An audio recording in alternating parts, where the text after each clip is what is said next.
Welcome back, Runeweavers, to this two-part series on the Heathen cosmos.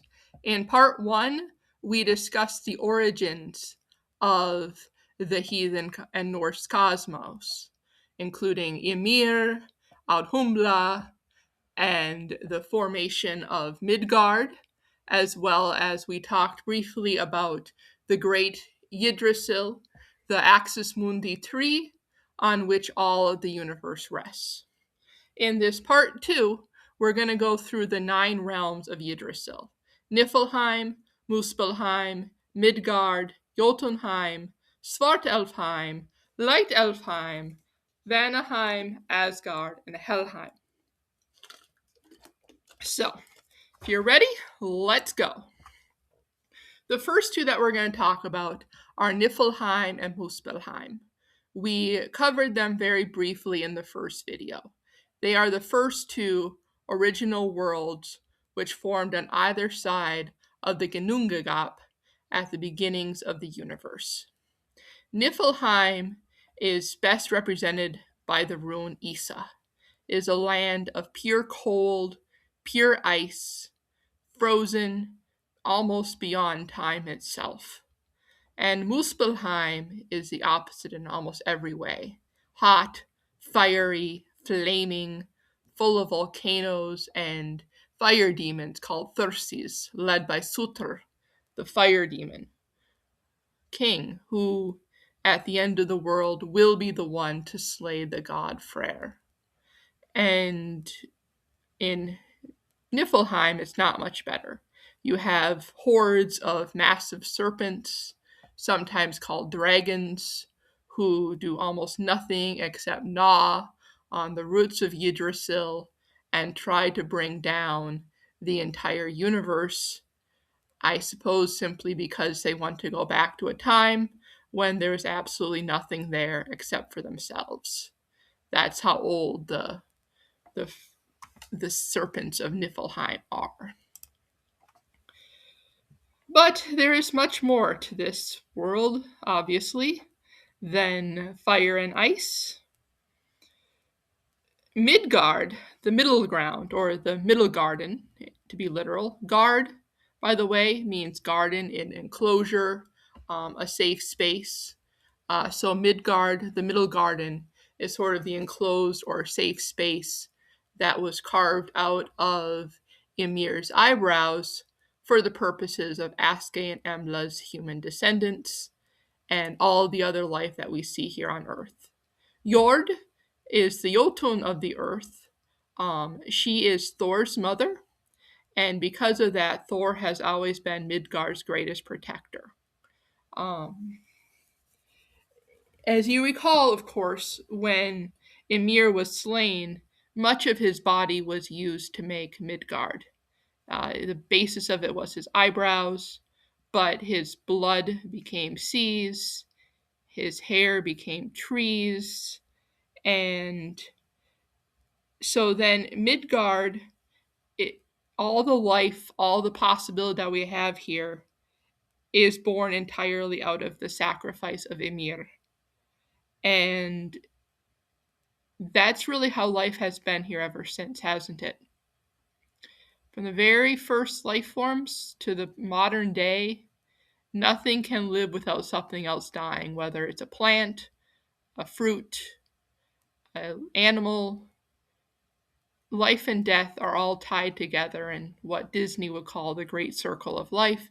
Disney, don't shut down this video. I'm talking you up. And so, what better rune to symbolize this exchange than Jera, the rune of harvest and the year?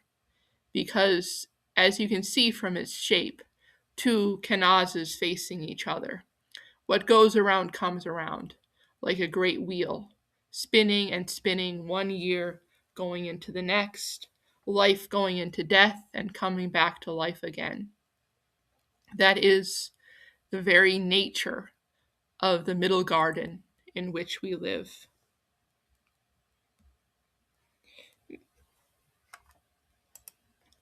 After Midgard, let's take a look at Jotunheim, the land of the frost giants.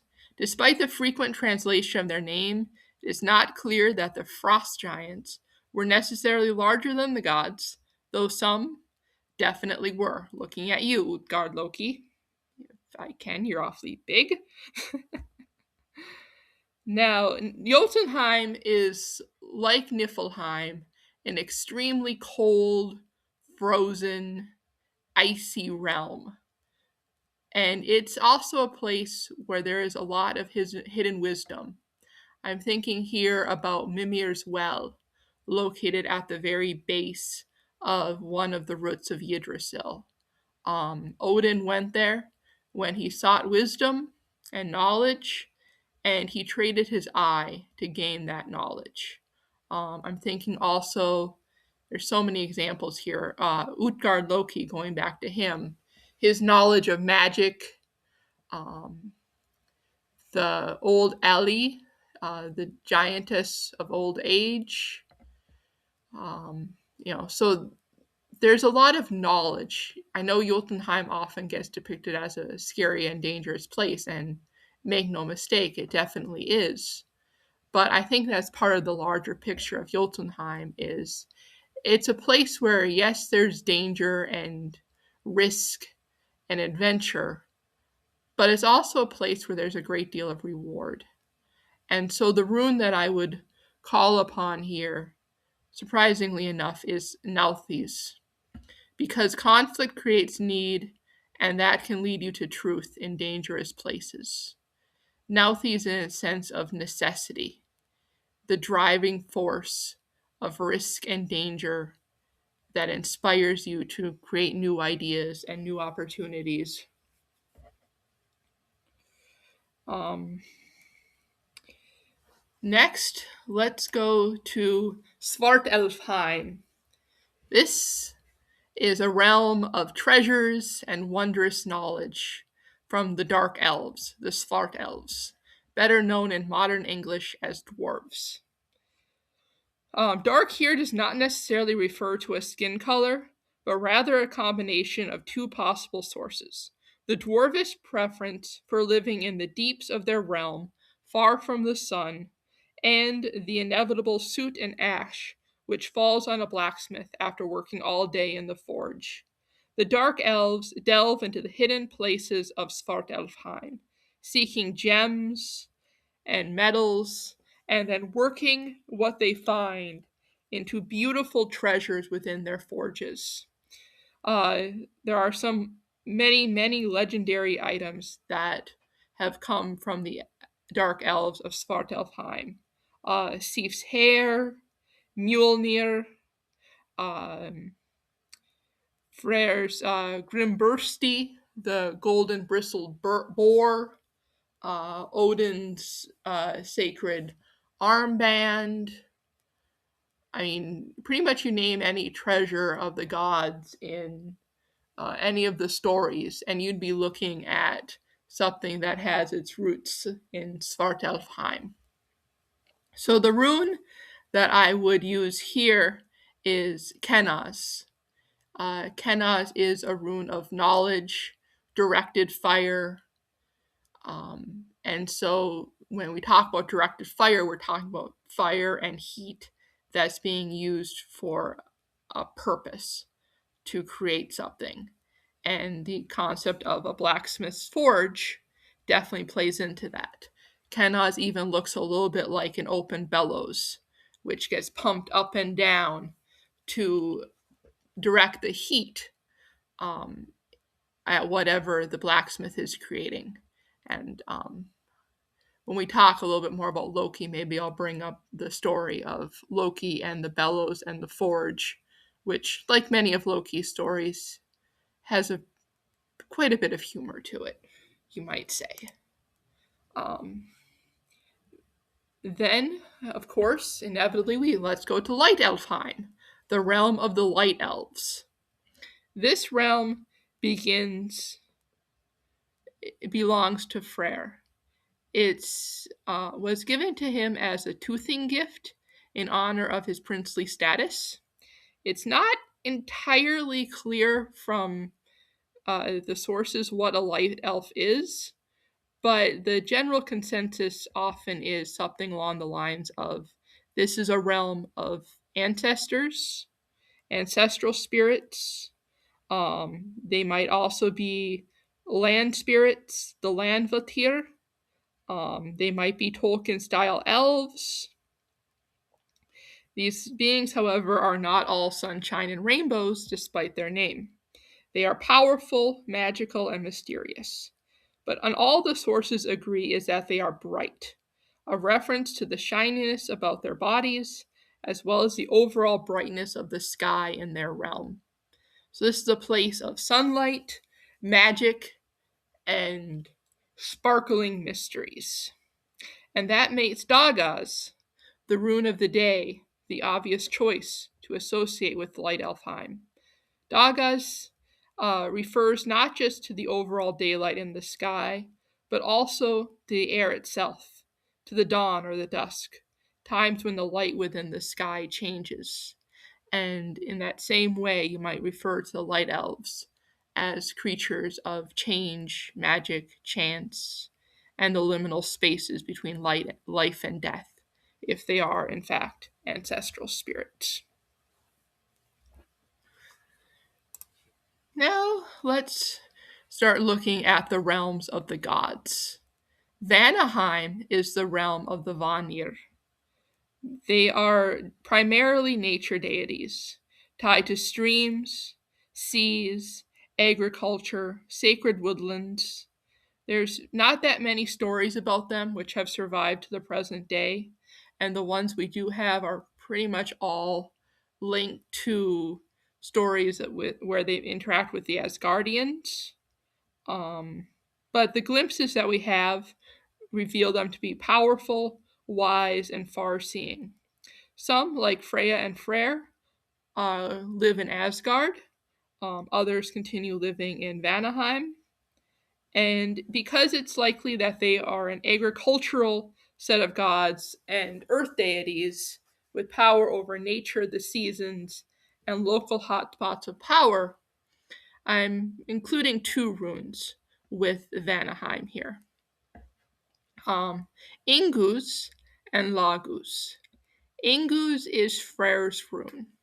It's the seed. It's the primordial power of male fertility and hidden potential. And then the other rune I'm putting here is Lagus, because Lagus is a rune whose origins are mostly lost to us, but it's widely believed that it was a rune sacred to a Vanir goddess who ruled over a sacred spring or waterway somewhere in what is now Germany or Netherlands, Belgium, somewhere in Northern Europe. So both of these runes are very closely tied to mysteries of life, of the unconscious, and of the spirit realm. Now let's come to the most famous and familiar of the realms within the surviving literature of the northern pantheons, Asgard. Again, we see that phrase guard, which we saw in Midgard. So Asgard, you might say, is the garden of the Aesir. It's the home of the Aesir gods. There's a story here as well involving Loki. It's surrounded by a high wall, and it links up with the Bifrost, which is a bright rainbow bridge which can be used to link it with others of the nine realms of Yggdrasil. The Bifrost is guarded by Heimdall, the Shining One, whose eyes are keen enough to see even the wool growing on a sheep, so there is no sneaking up on him. And his Galahorn he keeps with him at all times, because when Ragnarok comes, he will blow upon the Galahorn to warn the gods of Asgard that the time has come to battle in Ragnarok. Asgard is the sanctum of the Aesir gods and the Vanir gods who dwell with them, following the peace between the Aesir and the Vanir. It has the halls of the gods and goddesses, and the most famous of these might be Valhalla, mostly because of all the Viking songs about it. But those aren't even the greatest of the warriors. Freya gets the first choice, and she chooses the most honored of the fallen to join her at Folkvanger. So Odin is left with bruisers and battle-hardened veterans, while Freya gets the first pick, often choosing those who die, saving the ones they love, and other noble forms of sacrifice. Since all 24 runes of the Elder Futhark, come from Asgard, you could take almost any rune and apply it to here. The pool of the Norns is in Asgard, where Yggdrasil allowed Odin to pull them up from the depths by hanging upon the tree. But let's consider Asgard in light of Gabo. Gabo is the rune of exchange, the relationship between human and divine within the Heathen Pantheon can very well be summarized as a series of offerings and exchanges, where the humans may offer a sacrifice. In return, the gods offer their favor and protection. There's a lot of bargaining involved when you're working with the Aesir gods. You agree to something, and you and they both had better honor your bargain, unless Loki gets involved, and he'll probably find a way to cheat. But Loki is not an Aesir god. He is actually a Jotun who became blood brother to Odin. The give and take is an essential part of the cosmic order, maintaining a balance across all the realms and between the forces of chaos and the forces of order, which is the primary dividing line of the heathen cosmos. So Gabo represents the harmonious, even exchange of goods, of ideas, and of actions. Last but not least, but certainly the end of the road for the majority of mortals, is Helheim, also known as Hel and Hel's realm. Hel is one of the children of Loki, who we'll be discussing in a video on Loki and his children later this month. She is half dead, half alive. One side of her body is a beautiful woman, the other side is a corpse. And she always felt more at ease among the dead than the living, because the living feared her, while the dead honored her. So Odin gave her a realm in which she could care for the departed in peace. And since she has a rune of her own, Hagalaz, there is only one possible rune to consider here. The 9th rune is a bringer of incredible power, ultimate potentials, and for mortals, the rune of death, because everything that we are one day will return to Hel's gates and pass to her realm. Hagalaz, Hel, and Niflheim are all closely linked together, both magically and otherwise. Some say that Helheim is part of Niflheim, others that it is a separate space. The Icelandic sources are not really specific about the distinctions, but for understanding the mythology, those distinctions are largely unnecessary. You pass to Hel's realm via a massive gate guarded by Garm, the greatest of all hounds, who is a mighty guard dog, similar to Cerberus in Hades, except he only has one head. Hagalaz's primary meaning is hailstone. Hail is a form of ice, and so it also in that way links up with Niflheim. And that takes us through the 9 realms of the great tree Yggdrasil, and the runes which we can use to represent them and gain a deeper understanding of both the realm and the rune.